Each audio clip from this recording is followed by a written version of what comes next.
बिहार का जो किस पर विकास और प्रगति की ओर, तरक्की की ओर मोड़ दिया। 1 करोड़ 21 लाख महिलाओं को 10,000 रुपए दिया गया नकद ट्रांसफर, जो वोटिंग से 2 दिन पहले तक भी उनके खाते में पहुंचा। और उन्हें यह वादा किया गया कि आपको 2 लाख रुपए दिया जाएगा। तो मैं आपको बताता हूं कि एनडीए को जो टोटल वोट पड़ा वो 2 करोड़ 28 लाख वोट पड़ा। 1 करोड़ 21 लाख परिवारों को आर्थिक मदद गई 10-10 हजार रुपए की, और 2-2 लाख तक का वादा है। और दूसरी तरफ है महागठबंधन, उसे 1 करोड़ 84 लाख वोट पड़ा। इसका मतलब यह हुआ कि यह करीब 45 लाख का अंतर है। पहली बात आपको समझनी पड़ेगी। तो 3 बड़े कारण। एक, चुनाव आयोग की बड़ी भूमिका रही। मैं इसे ज्ञानेश गुप्ता की जीत मानता हूं। जनता की जीत नहीं है। पहले सुनो, ये जनता की जीत नहीं। पहले सुन, मैं बता रहा हूं। आपने खुले चुनाव आयोग पर आप आरोप लगा। आ रहा हूं मैं आ रहा हूं। एक, ज्ञानेश गुप्ता की बड़ी जीत इसलिए है जिस तरीके से एसआईआर करा करके वोटों को काटा गया। एक, दूसरा, 8 अक्टूबर तक जो लिस्ट सार्वजनिक ज्ञानेश गुप्ता ने की, उसके मुताबिक 7 करोड़ और 42 लाख वोटर थे। लेकिन 11 नवंबर तक 3 लाख वोटर और बढ़े। तो एक विधानसभा में औसतन मैंने हिसाब लगाया कि 10,000 रुपए, 2 लाख का लाभ रहेगा, लेकिन 10,000 नकदी पहले पहुंच गया। ऐसा बोलने पर 7,000 मतदाता एक लोक विधानसभा क्षेत्र में थे। और करीब जो ये 3 लाख वोटर बढ़ा, ये 1200 बैठता है। तो 8200 वोटर का एक खेल, इसलिए मैं ज्ञानेश गुप्ता की जीत मानता हूं। ये जो 42 और 45 का जो मामला है सर, ये टेक्निकल कुछ इशू आ रहे हैं, इसलिए जो आंकड़ा सही नहीं हुआ था। कोई टेक्निकल इशू नहीं है, ये तुम मत बोलो। ज्ञानेश गुप्ता ने प्रेस कॉन्फ्रेंस करके कहा कि बिहार में 7 करोड़ 42 लाख मतदाता हैं।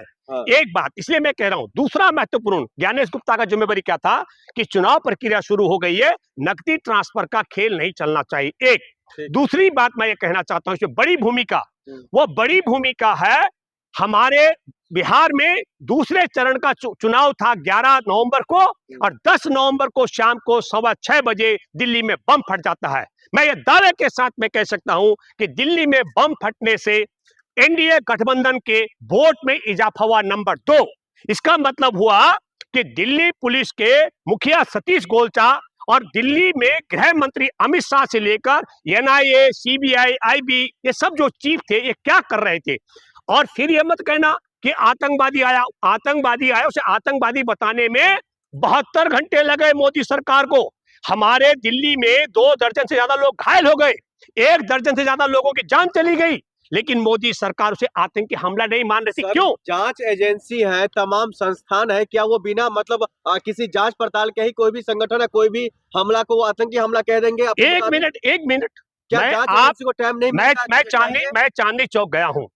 चांदनी चौक में गुरुद्वारे के नजदीक तक इंसानों के शरीर के हिस्से पहुंचे हैं। मैं फिर कहना चाहता हूं कि यदि राजधानी दिल्ली में देश का सबसे बड़ा प्रतिष्ठित, हमारे देश के अंदर लोकसभा के पर संसद पे हमला होता है जब भाजपा की सरकार होती है, लाल किले पर हमला होता है जब भाजपा की सरकार होती है। इत्तेफाक है सर, इसको आप क्यों किसी? देखिए, एक मिनट, इत्तेफाक नहीं है ये। अगर ये जानकारी गृह मंत्री को नहीं थी, पुलिस कमिश्नर को नहीं थी, आईबी को नहीं थी, एनआईए को नहीं थी, सीबीआई को नहीं थी, तो इनके मुखिया नालायकों को घर बिठा देना चाहिए, गृह मंत्री को इस्तीफा दे देना चाहिए। और अगर जानकारी थी तो योजनाबद्ध तरीके से बिहार के चुनाव प्रभावित कराने के लिए जानबूझ करके उससे 1 रात पहले ये बम विस्फोट कराया गया। कारण बताया, जो नकदी ट्रांसफर हुआ 10,000 रुपए, 2 लाख का लाभ का वादा, दूसरा आतंकी हमला, और तीसरा कारण रहा भाजपा एनडीए का मेल, एक सूत्री कार्यक्रम, मिल करके चुनाव लड़ना और महागठबंधन का बिखराव। मैं आपको बताना चाहता हूं, बिहार के मतदाताओं को, जिसको रफ भाषा में अगर मैं कहूं, साधारण भाषा में, तो महागठबंधन के नेता बुड़बक समझ रहे थे। बुड़बक इसलिए कह रहा हूं मैं कि बिहार की जनता से कह रहे थे आप सब एक हो जाओ। लेकिन लालू प्रसाद जी के बेटे तेजस्वी और तेज प्रताप दोनों अलग अलग चुनाव लड़ेंगे, अलग अलग पार्टियों का गठन करेंगे, और फिर महागठबंधन में भी लगभग 1 दर्जन से ज्यादा सीटों पर ये आपस में लड़ रहे थे। तो जनता को समझ आ गया, मैं न्यूट्रल जनता की बात कर रहा हूं, जो न्यूट्रल तय करता है, जो चाहता था कि किसी भी कीमत पर नीतीश चला जाए और तेजस्वी आ जाए, उनको समझ आ गया ये महागठबंधन के लोग कुत्तों की तरह लड़ रहे हैं, मैं शब्द कह रहा हूं, कुत्तों की तरह लड़ रहे हैं आपस में चुनाव के दौरान, तो सरकार बनने के बाद क्या हालत होगी। हार का कारण नंबर 1 रहा चुनाव आयोग की भूमिका, नंबर 2 मोदी के जो रणनीति थी एनडीए का मिलकर चुनाव लड़ना और महागठबंधन का बिखराव, और दूसरे चरण के वोट से पहले दिल्ली में बम विस्फोट का होना महागठबंधन की जीत का कारण है। और इसलिए मैं कहना चाहता हूं, इसमें एक और चीज आपको सोचनी चाहिए।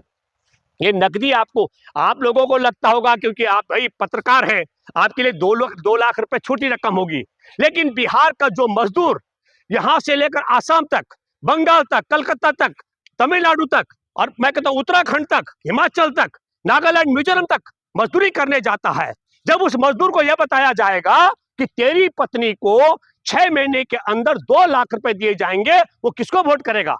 जो 500-400 की मजदूरी के लिए इतना दूर काम करने के लिए गया, वह निश्चित तौर पर कहेगा 2 लाख के लिए वोट देगा। आप नहीं चाहते बिहार की जनता मजबूत हो? नहीं, मैंने कब कहा, मैं तो कह रहा हूं, सुनिए, मैं बिल्कुल चाहता हूं। हाँ। हम ऐसा ही नहीं चाहते टुकड़ों में देने के लिए, हमने तो बाकायदा, हमारी यूनियन है भारतीय किसान मजदूर संयुक्त यूनियन, हमने मांग की हमारे देश में खेती किसानी के काम में जुटे तबके को सरकारी कर्मचारी के वेतन के बराबर आमदनी की गारंटी का कानून बनना चाहिए। मोदी सरकार जाए आए, नीतीश सरकार आए जाए, कोई सरकार आए जाए, कानून बनना चाहिए। हमारी यूनियन तो निरंतर मांग कर रही है। हम कह रहे हैं कि चुनाव के समय और एक और जो पैसा देने का मामला है उसको लेकर के, तब मैं ये दावे के साथ मैं कह सकता हूं, अगर चुनाव आयोग ने अपनी भूमिका का ईमानदारी से निर्वाह किया होता, दिल्ली पुलिस से लेकर एनआईए, सीबीआई और तमाम ने, अगर आईबी ने ईमानदारी के साथ में आतंकी हमले को रोका होता, तो और चुनाव आयोग पैसे नहीं बंटने देता, तो खेल उल्टा होता। तब हो सकता है कि महागठबंधन 200 पार होता और एनडीए उससे नीचे होता। हमको सोचना चाहिए, 1 करोड़ 21 लाख परिवारों को आपने 2 लाख रुपए का लालच दिया, उसके बावजूद आप बमुश्किल 45 लाख वोट फालतू ले पाए। अब क्या रास्ता क्या है जनता के पास, बिहार की जनता के पास? बिहार की जनता ने, अब विपक्ष की भूमिका बनती है, इन्होंने जो 2-2 लाख रुपए देने का वादा किया, मैं तो कहता हूं तेजस्वी को बिल्कुल सड़क पर उतरना चाहिए, 1 करोड़ 21 लाख महिलाओं के खातों में विवश करना चाहिए। नीतीश सरकार, जो गठबंधन की सरकार बन रही है, कि वो सबको 2-2 लाख रुपए दे।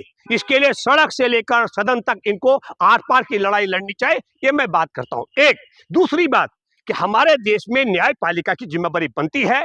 ये जो हमारे देश का चुनाव आयोग भाजपा आयोग या संघीय आयोग बन गया है, इसको कम से कम इसको वापस लाए। लेकिन मैं सुप्रीम कोर्ट के विषय में एक बात बड़े साफ शब्दों में कहना चाहता हूं, जो सुप्रीम कोर्ट ये तो तय कर 5.5 साल में पता लगा पाता हो कि ये इलेक्टोरल बॉन्ड अवैध है, और वो सुप्रीम कोर्ट में बैठे जजों की रीढ़ की हड्डी इतनी कमजोर है कि अवैध इलेक्टोरल बॉन्ड से वसूली गई रकम को जब्त नहीं कर सकते, उससे यकीन करना, उम्मीद रखना कि नहीं वो कोई अच्छा और भला काम कर देंगे और वो ऐसा फैसला कोई दे देंगे कि चुनाव आयोग दोबारा अपने जो मुकाम था, जिसके लिए उसका गठन हुआ, उस औचित्य पर खरा उतरे, ये संभावना मुझे दूर तक नहीं दिखती है।